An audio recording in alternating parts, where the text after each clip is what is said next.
बिस्मिल्लाहिर्रहमानिर्रहीम, अस्सलाम वालेकुम। खेलों की खबरों पर तबसरा और तज्जियों से स्कोर के एक और प्रोग्राम के साथ सैयद याया हुसैनी आपकी खिदमत में हाजिर है।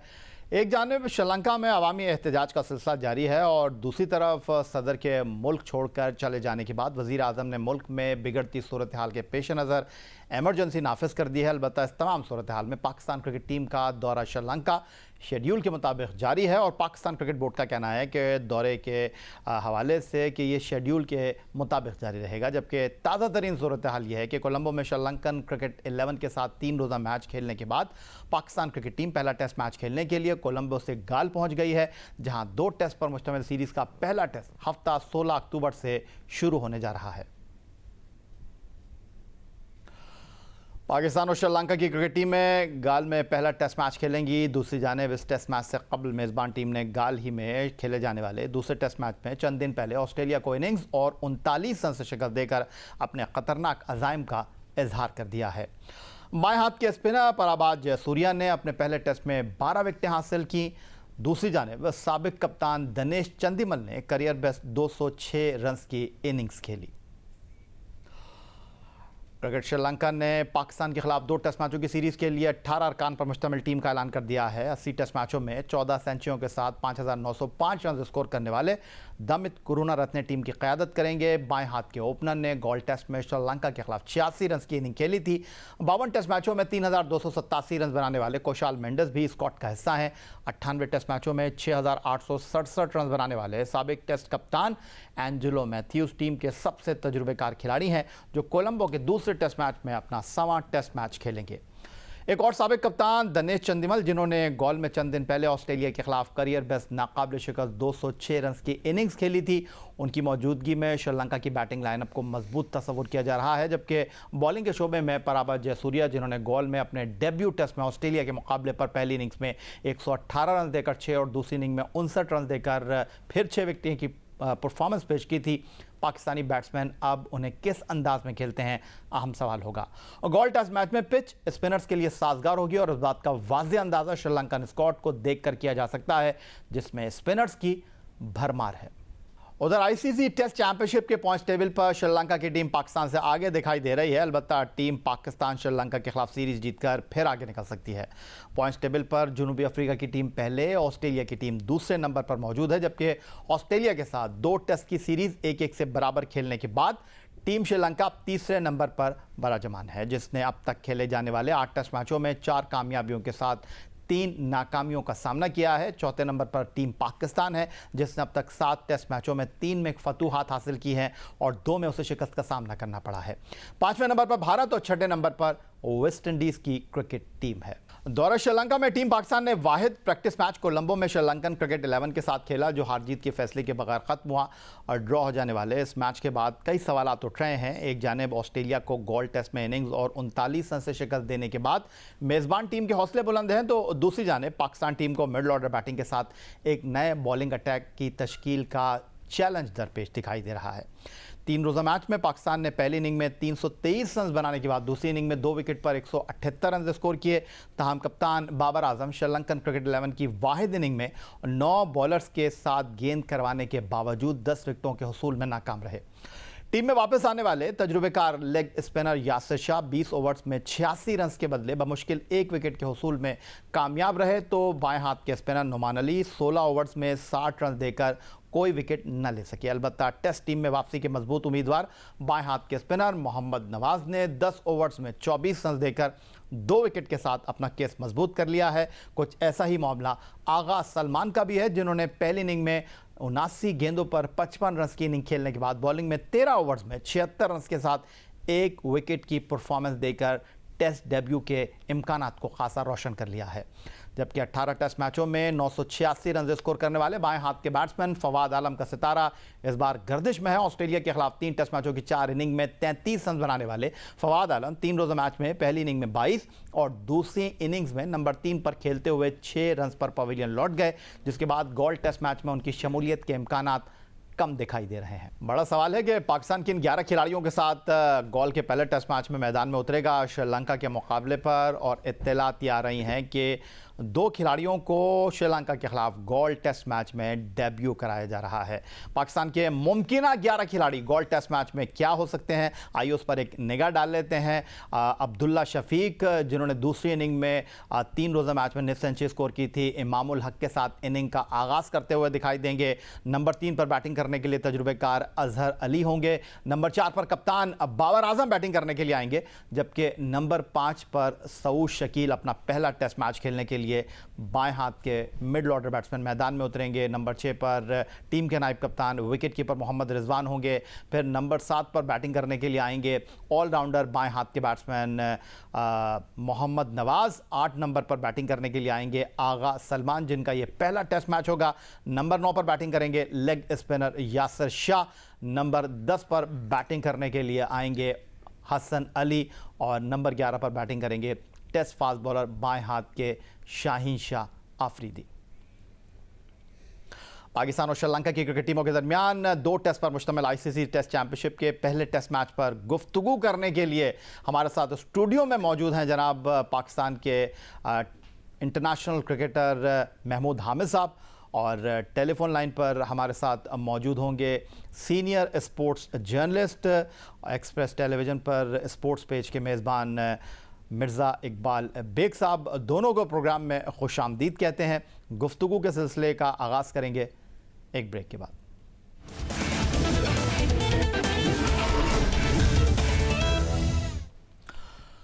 एक बार फिर कहेंगे खुशामदीद, और टेलीफोन लाइन पर हमारे साथ मौजूद हैं senior sports journalist Mirza Iqbal Baig साहब और पाकिस्तान के इंटरनेशनल क्रिकेटर महमूद हामिद साहब स्टूडियो में हमारे साथ मौजूद हैं। इकबाल बेग साहब, गुफ्तगू की शुरुआत आपसे करना चाहूँगा।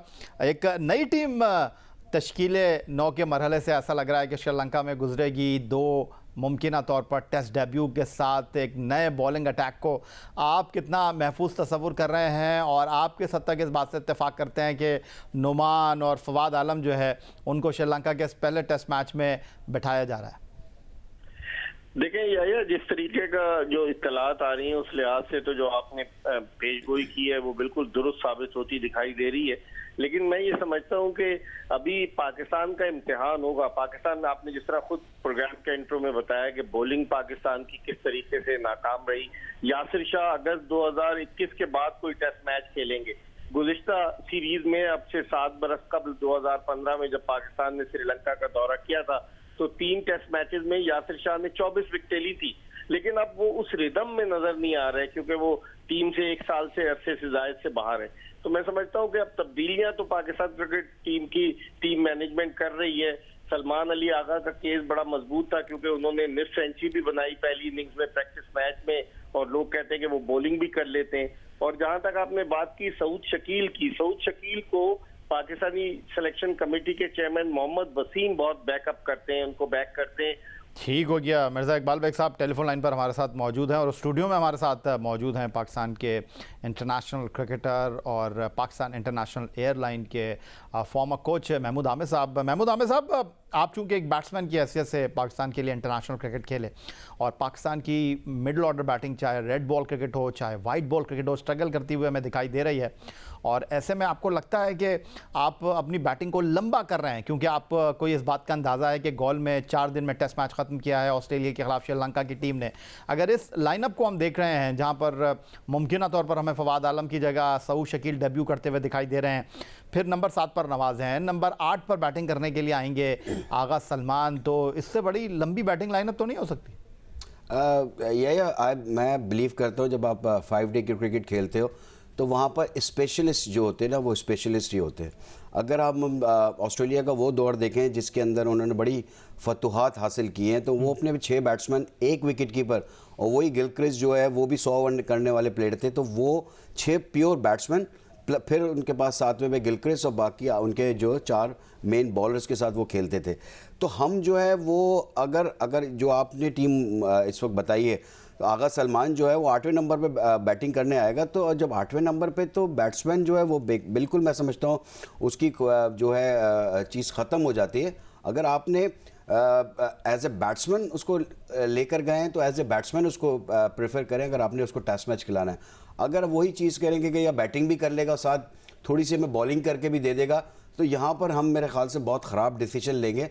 मैं समझता हूँ कि आपको प्योर बैट्समैनों के साथ जाना है। अगर फिर भी अगर आपकी कॉम्बिनेशन नहीं बनता तो अगर आप 5 बैट्समैन, एक आपका रिजवान हो जाएगा, उसके साथ आप जो है वो बॉलर्स के साथ जाएं। और मेरे ख्याल से तो 11 की टीम जो मेरी समझ में नहीं आ रही। तो मिर्ज़ा इकबाल बेग साहब, आपको लगता है कि श्रीलंका पहुंचने के बाद पैनिक बटन जो है वो ऑन हो गया है ना, कि श्रीलंका में जो हालात हैं क्रिकेट से हटकर वो इतने कुछ ज़्यादा अच्छे नहीं हैं।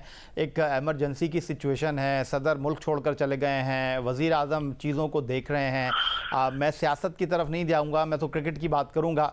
लेकिन दूसरी तरफ ऐसा लग रहा है कि श्रीलंका की गोल में ऑस्ट्रेलिया के ख़िलाफ़ कारकर्दगी और श्रीलंकन क्रिकेट 11 के ख़िलाफ़ हमारी परफॉर्मेंस, जहाँ हम 9 बॉलर्स के साथ गेंद करने के बावजूद उनकी 10 विकेटों के हुसूल में नाकाम रहे। फिर हमारे पास अगर बैटिंग की हम बात करते हैं तो पहली इनिंग में 323 रन में सिवाय बाबर आजम और आगा सलमान के कोई 50 नहीं कर सका। तो ये चीज़ें आपको लग रहा है कि थोड़ा जो है वो दबाव है टीम के ऊपर? बिल्कुल यह दबाव होगा, क्योंकि पाकिस्तानी टीम ऑस्ट्रेलिया के खिलाफ, आपको याद होगा, जो आखिरी टेस्ट मैच लाहौर में खेली थी, पाकिस्तान हार गया था और सीरीज हार गया था। टेस्ट मैचेस में पाकिस्तान की कारकर्दगी इतनी बेहतर नहीं रही है जितनी व्हाइट बॉल क्रिकेट में। और रेड बॉल क्रिकेट में श्रीलंका के खिलाफ श्रीलंका में खेलना, मैं पहले भी कह चुका, ये बहुत बड़ा इम्तिहान होगा। जिस तरह से कम बैक किया श्रीलंकन टीम ने, पहला टेस्ट मैच वो गोल्स में 10 विकेटों से हार गए थे ऑस्ट्रेलिया से, लेकिन दूसरे टेस्ट मैच में एक इनिंग से उनको हराया। तो ये सारी चीजों को मद्देनजर रखते हुए पाकिस्तानी टीम डेफिनेटली दबाव में तो होगी, क्योंकि हमारे ज्यादातर खिलाड़ी जो है वो व्हाइट बॉल क्रिकेट खेलते रहे और व्हाइट बॉल क्रिकेट खेलने की वजह से वो उस मोल्ड में नहीं आए हैं जो कि टेस्ट मैचेस का होता है, कि जिसमें आपने हेड डाउन करके ओवर्स पूरे खेलने। मिर्ज़ा इकबाल बेग और महमूद आमिर साहब गुफ्तगू के लिए हमारे साथ आज के शो में मौजूद हैं। उधर दूसरी तरफ श्रीलंका रवानगी से कबल लाहौर में मीडिया के नुमाइंदों के सामने जब पाकिस्तान क्रिकेट टीम के टेस्ट वनडे T20 कप्तान बाबर आजम साहब आए तो सहाफ़ी ने उनसे पूछा कि श्रीलंका के ख़िलाफ़ आप किस हिकमत अमली के साथ क्रिकेट खेलने जा रहे हैं, तो कप्तान बाबर आजम क्या बोले? उसमें हम प्लानिंग करेंगे कि उनके बैट्समैन को कैसे हमने आउट करना है। जब तक हम 20 आउट नहीं करेंगे हम मैच नहीं जीतेंगे। तो हमारे बॉलर्स उस तरह की प्रैक्टिस कर रहे हैं कि हमने विकेटें लेनी है, क्योंकि जब तक विकेटें नहीं मिलेंगी तो वो रन चलते रहेंगे, क्योंकि जब विकेटें मिलती हैं तो वो प्रेशर उन पे आता है। तो वो ये चीज़ मिडल में टेस्ट मैच में आपको पता है पार्टनरशिप की ज़रूरत होती है। तो वो हम एज अ बॉलर्स जो हम प्लान कर रहे हैं कि हमने पार्टनरशिप कैसे लगानी है, डॉट बॉल कैसे करना है, क्योंकि डॉट बॉल जब करते हैं तो आप पे automatically as a batsman pressure आता है, तो आपको मिस्टेक करते हैं। तो ये चीज़ हम पे उस पर काफ़ी काम कर रहे हैं। जिस तरह यासिर शाह बॉलिंग कर रहे हैं, नुमान बॉलिंग कर रहा है और बाकी नवाज़ बॉलिंग कर रहे हैं, तो मुझे पूरा कॉन्फिडेंस है कि वो उस पर हम डोमिनेट करें। कप्तान बाबर आजम लाहौर में प्रेस कॉन्फ्रेंस के दौरान यासिर शाह, नवाज़ और उनके साथ नुमान अली पर एतबार इन्हिसार की बात कर रहे थे। हालांकि टेस्ट क्रिकेट एक अलग खेल है और साइड गेम एक अलग मामला है, लेकिन महमूद आमिर साहब जो परफॉर्मेंस की बात कर रहे थे, बैट्समैन को फंसाकर डॉट बॉल कराने की बात कर रहे थे कप्तान बाबर आजम, तो साइड मैच की अगर हम बात करते हैं श्रीलंकन क्रिकेट 11 की, तो वहाँ पर तो हम इस हिकमत अमली में कामयाब नहीं दिखाई दिए। देखिए, वनडे क्रिकेट या T20 क्रिकेट एक डिफरेंट बॉल गेम है।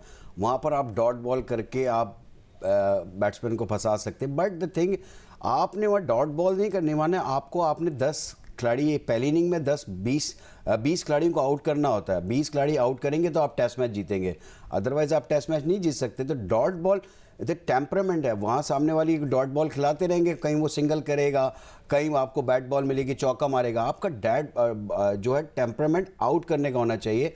आपके बॉलर्स को आउट करना आना चाहिए कि 5 डे क्रिकेट के अंदर आउट कैसे करने हैं। तो आपको लंबी बॉलिंग करने 20-20, 25-25 ओवर्स करने जो है यासिर शाह की, जैसे इकबाल भाई ने बोला कि काफ़ी अरसे से उन्होंने बॉलिंग नहीं की है इतनी लंबी, तो ये प्रैक्टिस की बहुत ज़रूरत होती है। नुमान अली तो खैर करते हुए आ रहे हैं, उनको आइडिया भी है, पिछली सीरीज़ के अंदर भी उन्होंने लंबी बॉल की है, लेकिन मैं नहीं समझता कि आपको जो है डॉट बॉल्स करके आपको कोई फ़ायदा होना है। मेरे ख्याल से तो आपको बॉलर्स चाहिए जो कि आपको आउट करके दें। पाकिस्तान क्रिकेट के अंदाज भी निराले हैं, कभी कोई आग का तारा बन जाता है और कभी किसी को ऐसे नज़रअंदाज कर दिया जाता है जैसे कभी उसने कुछ किया ही ना हो।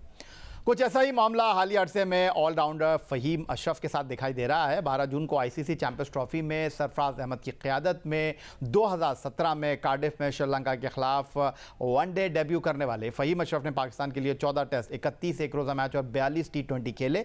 पाकिस्तान सुपर लीग में ऑलराउंडर 2 बार की चैंपियन इस्लामाबाद यूनाइटेड के स्क्वाड का हिस्सा हैं। ताहम गुज़िश्ता एक साल के दौरान उन्हें वाइट बॉल क्रिकेट में तवातुर के साथ नज़रअंदाज किया जाता रहा और पाकिस्तान क्रिकेट में उन्हें सिर्फ टेस्ट टीम तक महदूद रखा गया। फ़हीम अशरफ दौरा श्रीलंका के टेस्ट स्क्वाड का भी हिस्सा है। ताहम इस बात के इम्कानात कम दिखाई दे रहे हैं कि उन्हें टेस्ट सीरीज में मौका दिया जाएगा। दूसरी जानिब हालिया अरसे में ऑलराउंडर को पाकिस्तान क्रिकेट बोर्ड ने सेंट्रल कॉन्ट्रैक्ट का हिस्सा भी नहीं बनाया, जिसके बाद सवालात उठने लगे हैं कि पाकिस्तान क्रिकेट में अचानक खिलाने और मंजर से अचानक गायब कर देने के खेल में अब फ़हीम अशरफ की क्या बारी आ गई है। लाहौर में प्रेस कॉन्फ्रेंस के दौरान पाकिस्तान क्रिकेट टीम के वनडे टेस्ट T20 कप्तान बाबर आजम से जब फ़हीम अशरफ के सेंट्रल कॉन्ट्रैक्ट से बाहर किए जाने पर सवाल हुआ तो उनका जवाब देखिए। मेरा मोटिव नहीं है, मेरे ख्याल से पीसीबी ज़्यादा बेहतर इस पे बता सकता है सेंट्रल कॉन्ट्रैक्ट पे। और जी बिल्कुल, देखें आपके लिए वो हमारा बेस्ट ऑलराउंडर है और जिस तरह वो टेस्ट मैच में परफॉर्मेंस दे रहा है देखें कम्बिनेशन काफ़ी अच्छा बन जाता है, आपको दोनों चीज़ें मिल जाती हैं, बैटिंग और बॉलिंग, तो उससे काफ़ी अच्छा हेल्प मिलती है। और जनाब अब गुफ्तगू में अब्दुल माजिद भट्टी साहब, सीनियर स्पोर्ट्स जर्नलिस्ट, रोज़नामा जंग कराची के क्रिकेट कॉरेस्पॉन्डेंट हमारे साथ मौजूद हैं और गुफ्तगू माजिद भट्टी साहब की तरफ ही लेकर चलते हैं। माजिद भट्टी साहब, ये फ़हीम अशरफ का क्या मामला है? कहते हैं कि जो सेंट्रल कॉन्ट्रैक्ट बनता है जिसमें पाकिस्तान क्रिकेट बोर्ड का थिंक टैंक, सिलेक्शन कमेटी और कप्तान की राय को अहमियत दी जाती है। कप्तान तो कह रहे हैं जी मेरा कोई ताल्लुक नहीं है, वो कह रहे हैं कि जी इंपॉर्टेंट खिलाड़ी हैं उनको होना चाहिए और एक कॉम्बिनेशन बनता है। लेकिन श्रीलंका एक क्रिकेट 11 के खिलाफ जो कोलंबो में साइड मैच हुआ उसमें बाबर आजम की फ़हीम अशरफ के हवाले से क्या सोच है वो वाजे हो चुकी है।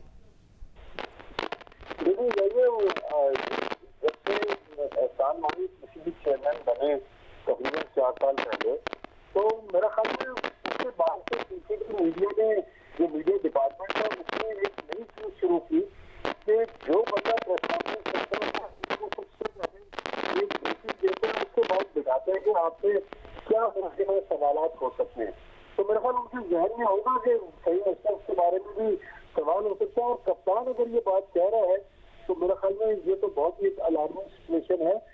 आपके लिए इत्मीनान बख्श नहीं है। तो मिर्ज़ा इकबाल बेग साहब, आपका एक बड़ा मशहूर जुमला है, ज़बान क़ल्ब को नक्कारा खुदा जानो। तो आप फ़हीम अशरफ के बारे में क्या कहेंगे? क्योंकि अब मीडिया उनके बारे में आवाज़ उठा रहा है, उनके साथ जो नाइंसाफ़ी हो रही है उस पर गुफ्तगू हो रही है। हालांकि कुछ अरसे पहले मीडिया ही था जो उनकी कारकर्दगी पर सवाल उठा रहा था, लेकिन अब जब उनके साथ नाइंसाफ़ी हो रही है तो यही मीडिया है जो फ़हीम अशरफ के लिए बात कर रहा है।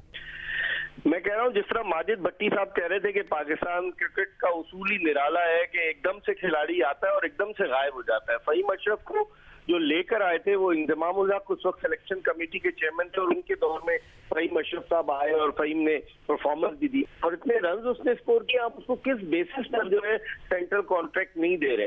बात बिल्कुल दुरुस्त है कि बाबर आजम को खुद इस बात का इल्म नहीं था कि उनसे इस तरह का सवाल हो जाएगा, वरना वो तैयारी करके आते। महमूद, मेरा ख्याल है आपके सामने ये सवाल तो बनता ही नहीं कि पसंद नापसंद होती है और अपनी मर्ज़ी के खिलाड़ी टीम में होते हैं, क्योंकि आप तो इसकी एक ज़िंदा मिसाल के तौर पर हमारे साथ मौजूद हैं। एशिया कप में आपने डेब्यू किया और सिर्फ एक वनडे तक आपको महदूद रखा गया। तो फ़हीम अशरफ के साथ जो हो रहा है, आपको आईने में महमूद हामिद दिखाई दे रहे होंगे। देखिए, एक चीज़ होती है जब प्लेयर आया आपने उस पर बड़ी इन्वेस्टमेंट की। जब वो उस वक्त मेरे ख्याल से इनिशियली वो इतना अच्छा प्लेयर नहीं था, उसको बड़े मौके मिले लेकिन इतना अच्छा परफॉर्म नहीं कर सका। लेकिन अगर आप पिछली थोड़ी सी सीरीज़ देखते हैं तो उसमें उसकी परफॉर्मेंस बेहतर होती चली जा रही है। टेस्ट मैच में भी अच्छी आपको बैटिंग करके वो दे रहा था, 2-3 आउट करके भी दे रहा था। तो आप चलें, ये टेस्ट मैच में स्ट्रेटजी शायद आपकी डिफरेंट हो कि आपको मेन बॉलर्स ही चाहिए हों, आपको जेन्युइन चीज़ें चाहिए हों। लेकिन सेंट्रल कॉन्ट्रैक्ट एक ऐसी चीज़ है कि जब आप टीम में सेलेक्ट हो रहा है, वो प्लेयर हर टूर के ऊपर जा रहा है, तो वो सेंट्रल कॉन्ट्रैक्ट में नहीं आ रहा। तो ये एक सवालिया निशान बनता है कि भाई उसका जस्टिफिकेशन होनी चाहिए ना कि आप उसको सेंट्रल कॉन्ट्रैक्ट क्यों नहीं दे रहे। बहुत शुक्रिया आपका मिर्ज़ा इकबाल बेग साहब, बहुत शुक्रिया आपका अब्दुल माजिद भट्टी साहब और बहुत शुक्रिया आपका महमूद हामिद साहब कि आप हमारी दावत पर स्टूडियो आए और पाकिस्तान के दौरा श्रीलंका और एशिया कप के हवाले से आपके साथ गुफ्तगू हुई। यही था जनाब आज का हमारा ये प्रोग्राम। ट्विटर पर आप हमें फॉलो कर सकते हैं, फेसबुक पर हमारा पेज score.geo-news, जहां जाकर आप इस प्रोग्राम की क्लिप्स एक बार फिर देख सकते हैं और आप हमें ईमेल कर सकते हैं, अपनी राय का इजहार कर सकते हैं score@geo.tv पर। इस दुआ, इस उम्मीद, इस तवक्को के साथ कि पाकिस्तान में खेल और खिलाड़ी तरक्की करते हैं, सैयद याहिया हुसैनी को स्कोर की पूरी टीम के साथ अगले प्रोग्राम तक के लिए इजाज़त दीजिए। अल्लाह हाफ़िज़।